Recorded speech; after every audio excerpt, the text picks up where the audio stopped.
Yes, thank you so much for having me.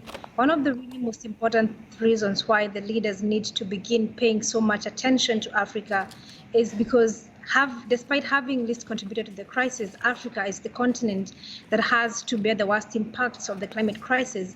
And also Africa is the same continent that has the least capacity to adapt and also the least amount of resources to adapt to this crisis. And the impacts have been strongly felt from the food insecurity to the floods to the droughts. And I personally have experiences of how I have seen things changing since my childhood. And I'll give an example of when I was young. I remember there were so many granaries in the village full of produce. But now all of these granaries are all empty. And when you ask people why, they'll tell you that there's nothing to harvest. And the memories of the little girl playing close to clean streams and beautiful forests and also with maize in abundance is all that is left. And this makes me feel sad, and it's also really frightening that drought has also been declared a national disaster in Kenya. And I'm scared about what this means for food security in my country. What are we going to eat?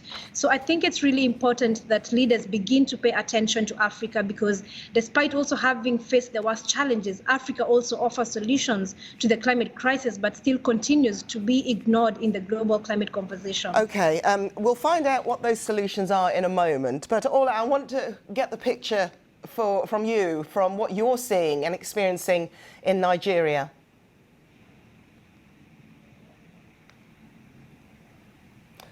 Ola, have we lost you?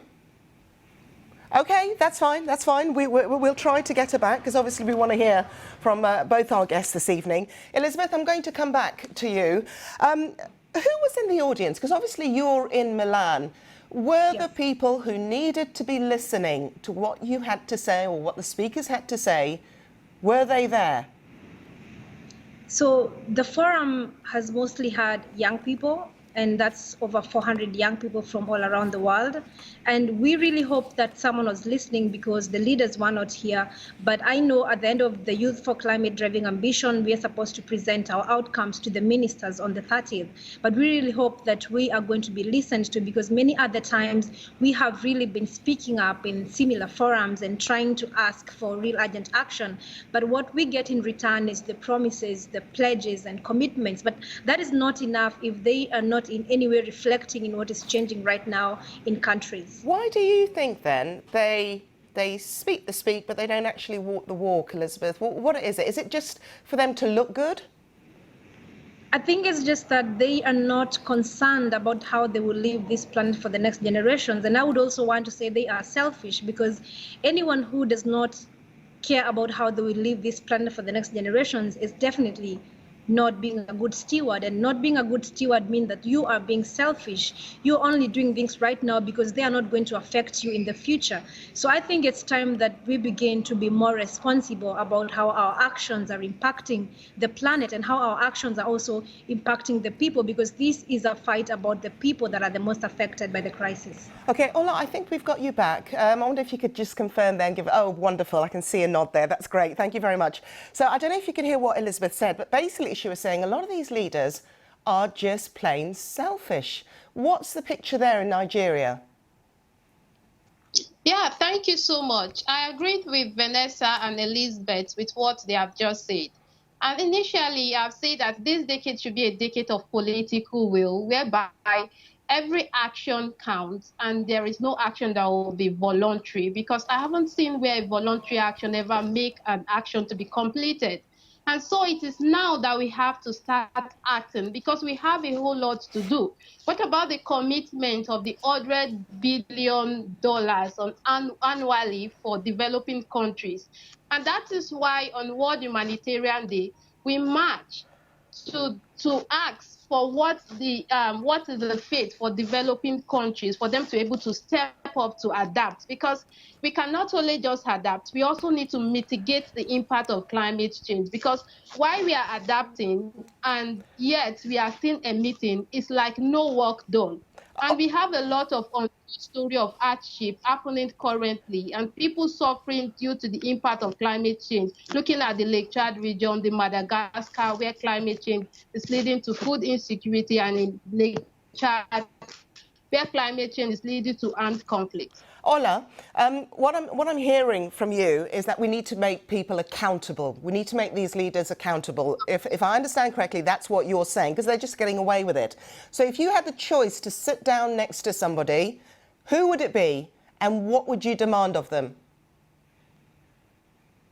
Yeah, if I will have the chance to speak to somebody, then it will be the UN Secretary General, to demand for bold and reaction from the world leaders, because the Paris Agreement shouldn't be an agreement that is voluntary. It should be a compulsory agreement. It should be something that is a must, because if it takes the whole world to be able to look for vaccine for the COVID-19, then what will it take the world for us to be free from climate change? We have to ask. We have several existential questions that we have to ask him, to ask our world leaders, to demand for real bold commitments.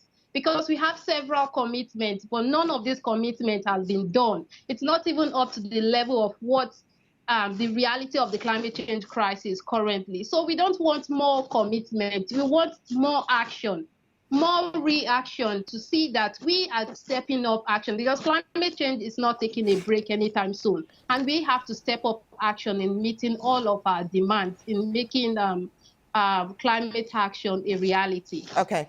Ola, just one final question. Why is it that there are more women? This is, if you can think of an answer very quickly as well, Elizabeth. Why is it there are more women fighting for the climate than men? Yeah, because we are at the forefront of the climate change crisis. We are disproportionately affected by the climate change crisis. You could imagine us trekking distance to get water, cooking materials, and lack of access to land and education affecting us in different forms. Ola? So all of this can...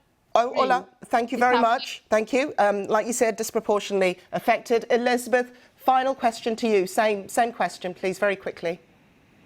Yeah, I would say that women are like caregivers, just like Mother Nature. And it's the same reason why so many women right now are rising up and demanding for urgent action. Just a good example of the fact that the food insecurity sector affects the women the most. They are the ones that have to feed their families and also look for food for their families.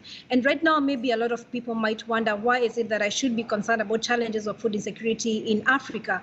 And when the pandemic hit the world, we saw a lot of supermarkets empty in the West.